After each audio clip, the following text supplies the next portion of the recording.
ጤና ይስጥልን የከበረ ሰላምታችን በመላው ዓለም ሆናችሁ ሜዳወሬ ዩቲዩብ ቻናል ለምትከታተሉ ውድ አድማጮቻችን ሁሉ ይድረስ ብለናል። ከናንተ ሆኖ ሜዳወሬ ዩቲዩብ ቻናል እዚህም ሰዓት መርጠን ያሰናዳላችሁን ስፖርታዊ ጥንቅሮች በቅደም ተከተል እያደረስናችሁ ቆይታ የምናደርግ ይሆናል። እስከ ፕሮግራማችን ፍጻሜ ቆዩን። ላይክ፣ ሰብስክራይብ፣ ሼር ማድረግ ዛሬም እንዳይረሳ። በሐሳብ መስጫ ሳጥናችን ላይ እንደ ሁልጊዜው ወደ ቤተሰቦቻችን ዛሬም በመረጃ ሰዓታችን ለእናንተ አስቀድመን የምናደርሳችሁ በባርሴሎና በኩል ሰፊ የዝውውር መረጃዎችን ይዘናል፣ ታደምጣላችሁ። ሪያል ማድሪድን ቤት እንሄዳለን። ከዝውውር ጋር በተያያዘና የቡድኑ ወሳኝና ቁልፍ ሰዎች እናነሳለን። በአጫጭር ስፖርታዊ መረጃዎቻችን በርከት ያሉ በዚህ ሰዓት ብትሰሟቸው ብለን የመራረጥናቸውን የዓለም ኮከቦችንም የተመለከተ ልዩ ጥንቅር በቃል ስፖርት ዩቲዩብ ቻናል በመረጃ ሰዓታችን እንዲሁም እናደርሳችሁናል። በተወዳጁ የእንግሊዝ ፕሪሚየር ሊግ የመረጃ ሰዓታችንም በርከት ያሉ አጫጭር ስፖርታዊ መረጃዎችን ይዘናል። በፕሪሚየር ሊጉ የተጠናቀቀ አንድ ዝውውር አለ፣ እናነሳዋለን። በቢግ ሲክስ በርካታ መረጃዎችን ይዘናል። ላብነት ያከለ በማንቸስተር ሲቲ በኩል የቡድኑ ሁለት ወሳኝና ቁልፍ ሰዎች በተለየ መንገድ እናነሳቸዋለን። በመረጃ ሰዓታችን ሲቲዝኖችም ስትቆዩ ታደምጣላችሁ። ቼልሲ ተጨማሪ ተጫዋች ለማስፈረም ከስምምነት ደርሷል። ወጣቱን ተጫዋች እንነግራችኋለን። በቼልሲ የሚቀላቀለውን ተጨማሪ የሚጠበቁ ዝውውሮችንም እናነሳለን። በሊቨርፑል ጉዳይ የ24 ዓመቱን ተጫዋች ለማምጣት በሚደረገው ጥረት ላይ ምን አይነት እንቅስቃሴ ያለ እናደርሳችኋለን። ከዛ ውጪ ሊቨርፑል የዝውውር ጉዳይ ላይ የክንፍ አጥቂ ጉዳይንም እናነሳዋለን። በማንቸስተር ዩናይትድ የመረጃ ሰዓታችን የቡድኑ ወሳኝና ቁልፍ ተጫዋች ሆኖ እንደሚቀጥል ካሪክ የወሰኑበትን ሰው እናነሳለን። በዝውውር ጉዳይ በማንቸስተር ዩናይትድ ከክለቡ ሊለቁ የሚችሉ ተጨማሪ ተጫዋቾች አሉ። አርሰናል ተጫዋች ሊያስፈርም መሆኑን አረጋግጠናል። ፊርማውንም ያኖረ ተጫዋች አለ። ዛሬ በአርሰናል በኩል ስለ ተጫዋቹና በአርሰናል የሚጠበቁ ሁነቶችን በቡድን ዜና ጨምሮ እናደርሳችኋለን። ላይክ፣ ሰብስክራይብ፣ ሼር እያረጋችሁን ቆዩ። በባርሴሎና እንጀምር። ባርሴሎና የዦዋ ካንሴሎን ኮንትራት ቋሚ ለማድረግ በሚያደርገው ጥረት ላይ አሁንም ስራዎችን አጠናክሮ ቀጥሏል። በነገራችን ላይ ባርሴሎናዎች አሁንም ዝውውሩን የመፈጸም ፍላጎታቸው ከፍ ያለ ነው። በእርግጥ ስምምነቱ ገና አልተወሰነም። ባርሴሎናዎች ተጫዋቹን ለማስፈረም ከስምምነት ደርሷል ከተጫዋቹ ጋር። ከክለቡ ጋር ግን እስካሁን ከስምምነት አልተደረሰም። ከዚህ ጋር በተያያዘ ታማኝ የዜና ምንጮች በተለይም ተጫዋቹና ባርሴሎና በግል መስማማታቸውን ተከትሎ በሚቀጥሉ ጥቂት ቀናት ውስጥ የዝውውሩ ጉዳይ እልባት እንደሚያገኝ ይፋ አድርጓል። በባርሴሎና ከሚጠበቁ ዝውውሮች ውስጥ አንደኛው ነው የቀኝ ተመላላሹ። በእርግጥ ለሁለተኛ ጊዜ ነው በውሰት እየተጫወተ የሚገኘው። ከሲቲ መጥቶ ተጫውቷል። አሁን ደግሞ ከሂላል መጥቶ ነው ዦዋ ካንሴሎ በውሰት እየተጫወተ የሚገኘው። ምናልባት ትልቁ ልዩነት ባርሴሎና ብዙ ገንዘብ መክፈል አለመፈለጉ ነው። ሂላል ከፍ ያለ ገንዘብን መፈለጉ ለዝውውሩ መዘግየት እንደ ምክንያት እንደተወሰደም ይታወቃል። ለባርሴሎና መጫወት ለእኔ ትልቅ ክብር ነው ያለው ደግሞ ካሪም አዲየሚ ነው። ባርሴሎና የተቀላቀለው ጀርመናዊ አጥቂ ካሪም አዲየሚ ለባርሴሎና መጫወት ክብር ነው ሲል ተደምጧል። አሁን ለዓለም ታላቁ ክለብ ባርሴሎና እጫወታለሁ፣ ይሄ ለእኔ ትልቅ ክብር ነው ሲል የተደመጠው ካሪም አዲየሚ ስለ ያማል ያነሳውም በዛው ሀሳቡን ሲሰጥ ያማል አስደናቂ ተጫዋች ነው፣ ሜዳ ላይ በጥሩ ሁኔታ መጣመር እንችላለን ሲል ተደምጧል። ከባርሴሎና የቀደሙ ተጫዋቾችን የማን አድናቂ ነው የተጠየቀው አዲየሚ የኔ ምርጡ ሜሲ ነው፣ ነገር ግን ሮናልዲኒዮ ጎቾ ሲጫወት ማየት በጣም እወዳለሁ፣ እሱን አለመውደድ በጣም ይከብዳል ብሏል። በእርግጥ ሮናልዲኒዮ ጎቾ ፍጹም የተለየ ተጫዋች ነው። ምናልባት በብዙ መንገድ መከራከሪያ የማይነሳበት የኳሊቲ ጥራት ሮናልዲኒዮ ጎቾ ላይ አይተናል።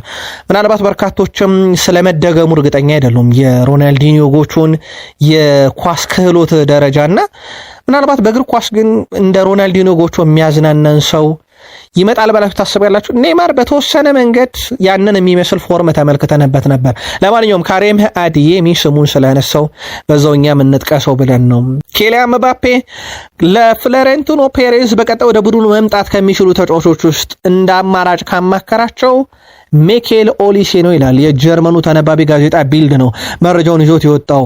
ኬሊያን ምባፔ ባለሞን ዋንጫ የቡድን አጋሩ የነበረው ሚኬል ኦሊሴ በባርሴሎና ማብሮት እንዲሆን ፍላጎት አለው። እናም በሪያል ማድሪድ 2 ዓመታትን ያለ ዋንጫ ግን በግል በጣም ስኬታማው ተጫዋች ኬሊያን ምባፔ ዋንጫውን ያነሱ ዘንድ በጣም ለቡድኑ ወሳኝ ካላቸው ተጫዋቾች ውስጥ አንዱ ሚኬል ኦሊሴ መሆኑን ለፔሬዝ ነግሯቸውን የተባለው። ኬሊያን ምባፔም በሪያል ማድሪድ ውስጥ ተደማጭነቱ ከፍ ያለ ነው። በፔሬዝ በጣም ከሚወደዱ ተጫዋቾችም አንደኛው እንደሆነ ይታወቃል። ከዚህ ጋር በተያያዘ በጣም ሪከርድ የሆነ ገንዘብ ሊያስወጣቸው ይችላል የተባለው የሚካኤል ኦሊሴ ዝውውር እስካሁን ይፋ ጥያቄ ባይቀርብበትም ግን ሪያል ማድሪዶች ሁኔታውን እየተከታተሉት እንደሆነ የሚዘነጋ አይደለም። ምናልባት ሪያል ማድሪድ ቤት ስላለን ኬሊያን ምባፔ ላይም ስላለን አንድ መረጃ እንጠቁማችሁ። 2 ተጫዋቾች ብቻ የዓለም ዋንጫ የአውሮፓ ሻምፒዮንስ ሊግን በተመሳሳይ የሊጋቸው ከፍተኛ ግብ አስቆጣሪ ሆነው የጨረሱት 2 ናቸው በታሪክ። ኢሲዩቢ የተባለ የቀድሞ ፖርቱጋል ተጫዋች 1966 አሁን ደግሞ ኬሊያን ምባፔ በ2026 እንደሆነ ይታወቃል። ያለ አሰልጣኝ የሚገኘው የጣሊያን ብሔራዊ ቡድን በቀጣይ አዲስ አሰልጣኝ ለመሾም እያነጋገረ እንደሆነ ይታወቃል። ጣሊያን ከቀናት በፊት አሰልጣኝ ፔፕ ጋርዲዮላን ማነጋገሯ ይታወቃል። በተጨማሪነት አሰልጣኝ ካርሎ አንቸሎቲንም እያነጋገሩ መሆኑን የፌዴሬሽኑ ቴክኒካል ዳይሬክተር ፓውሎ ማልዲኒ ይፋ አድርገዋል። ጣሊያን አሰልጣኝ ካርሎ አንቸሎቲ በአሁኑ ሰዓት ምንም እንኳን በብራዚል የረጅም ጊዜ ኮንትራት ቢኖራቸውም የጣሊያን ብሔራዊ ቡድንን መረከብ ፍላጎት እንዳላቸውና የሚገኙበት አማራጭ ካለ ጥረት አድርገዋል። የጣሊያን እግር ኳስ ፌዴሬሽን አሰልጣኝ ለመሾም እንደማይቸኩሉና ትክክለኛው ሰው ሲገኝ ብቻም እንደሚሾሙ ነው የፌዴሬሽኑ ቴክኒካል ዳይሬክተር ፓውሎ ማልዲኒ ይፋ ያደረጉት። በዘንድሮ የዓለም ዋንጫ ወቅት የጨዋታ ማጭበርበር ተፈጽሟል የሚል ጥርጣሬ መኖሩ እየተነገረ ይገኛል። በዓለም ዋንጫ ላይ ያሉ የዘርፉ ባለሙያዎች ቡድኖች በተወሰኑ ጨዋታዎች ላይ 7 የጨዋታ ማጭበርበር ምልክቶችን አግኝተናል እያሉ ነው። ሙሉ የግኝቱ ሪፖርት ይፋ ባያደርጉትም የተወሰኑ ጥርጣሬዎች ግን መኖራቸው እየተነገረ ይገኛል። የደቡብ አፍሪካ ተጫዋች ዝዋኔ በመጀመሪያ ጨዋታ የተሰጠው ቢጫ ካርድ ላይ አንድ አቋማሪ ወይም አወራራዊ ተቋም ለስፔንና ኬፕ ቨርዴ ጨዋታ አቻ ውጤት ከ4 ሚሊዮን ዩሮ በላይ መቀበሉ፣ ቫር ፌራን ቶሬዝ ሳውዲ አረቢያ ላይ ያስቆጠረው ጎል ለመሻር 3 ደቂቃ በላይ መውሰዱ እንደ ጥርጣሬ ተቆጥሯል የተባለው። ይሁን እንጂ ፊፋ በዓለም ዋንጫ ወቅት ከውርርድ ጋር የተገናኘ ማጭበርበር ስለመከሰቱ የሚጠቆሙ ምልክቶች እስካሁን አላገኘውም እያለም ይገኛል።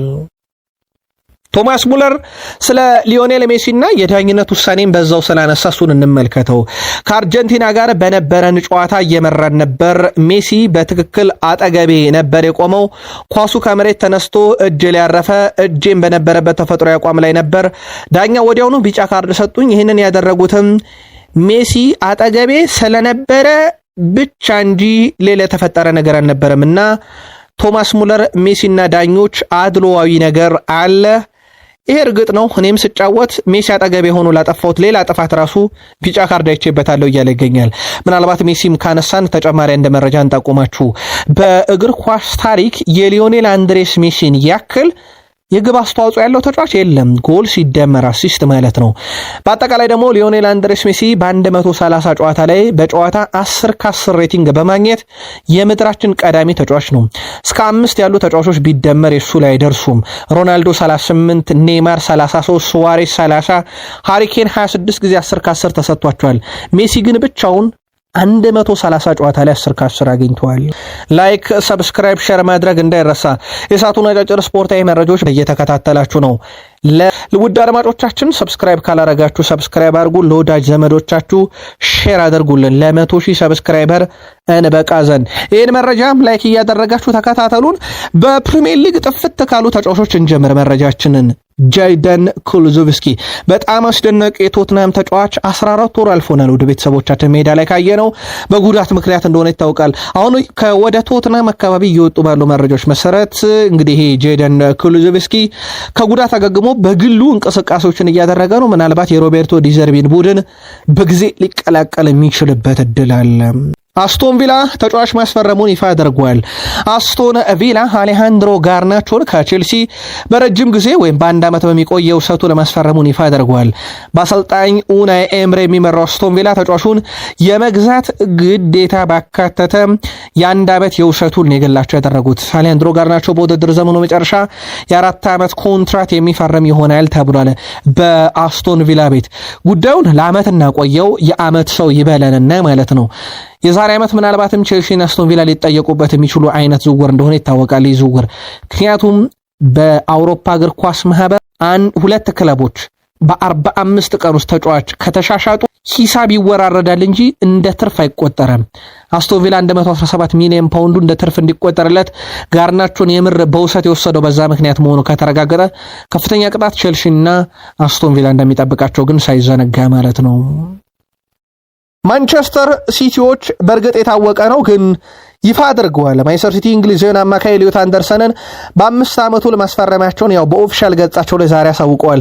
ኤሊዮት አንደርሰን ከፊርማው በኋላ ያለውን ባይሆን እንንገራችሁ። ማንቸስተር ሲቲ ከዓለም ምርጥ ክለቦች አንዱ ነው፣ ያላቸውም ስብስብ ድንቅ ነው የሚለው አዲሱ ፈራሚ ማንቸስተር ሲቲ ሊያስፈርመው እንደሚፈልግ ሲሰማ ለማምራት ቁርጠኛ እንደነበረ ተናግሯል።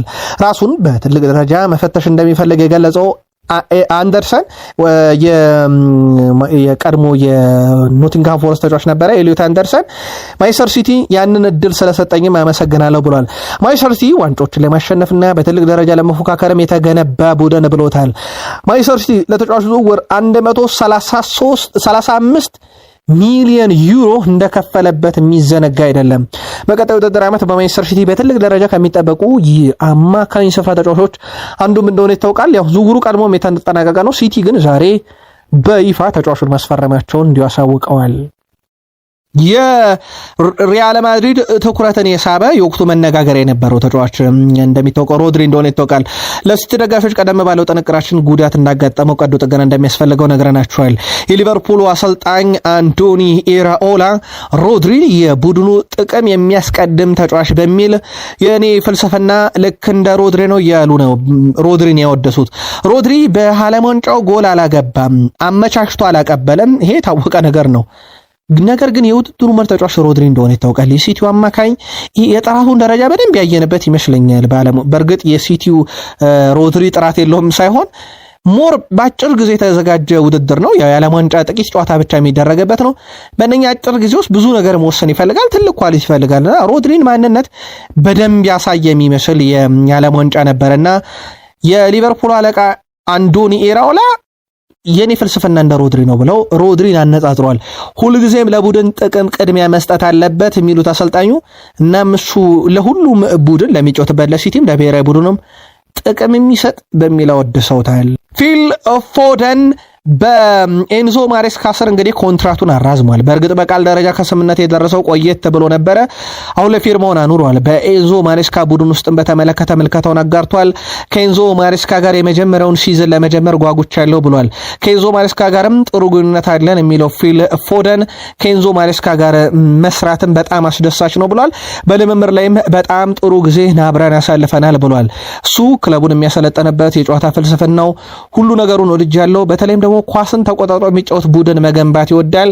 ያ እንደዚህ አይነት ጨዋታዎች ደግሞ ለኔ በጣም ይመቹኛል ብሏል።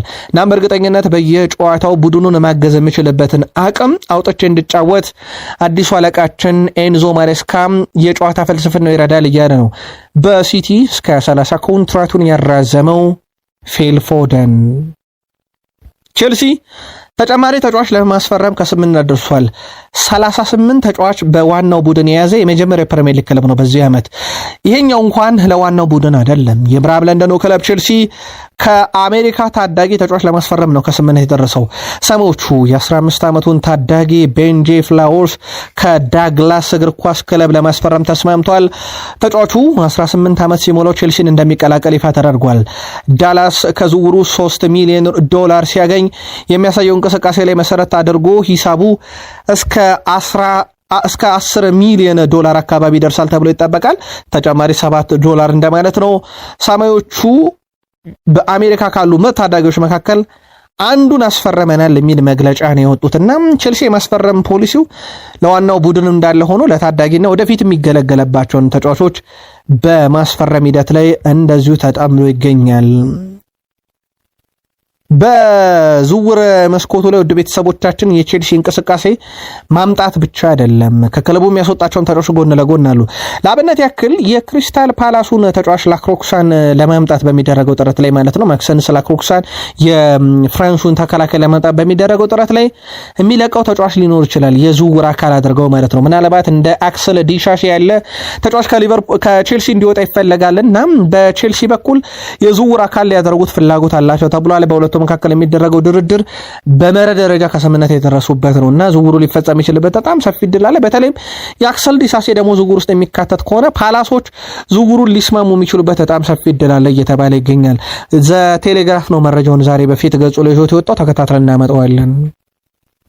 ሊቨርፑል መረጃዎቹን በስፋት አሁን እያሰባሰበ የሚገኝበት ተጫዋች ማግነስ አክሉቹ ነው። በጣም አስደናቂ ተጫዋች ነው። ምናልባት አስታውሳለሁኝ ከዛሬ 2 ዓመት በፊት ይህንንም ተጫዋች በሞናኮ ሳለ እንዲሁ እንዳትረሱት ብለን ልክ እንደ ዩናይትዱ ተጫዋች ጋብሪኤል ቢያንቼሪ ሁሉ ስሙን ካነሳናቸው ታዳጊ ተጫዋቾች ነበር። አሁን 24 ዓመት ደርሷል።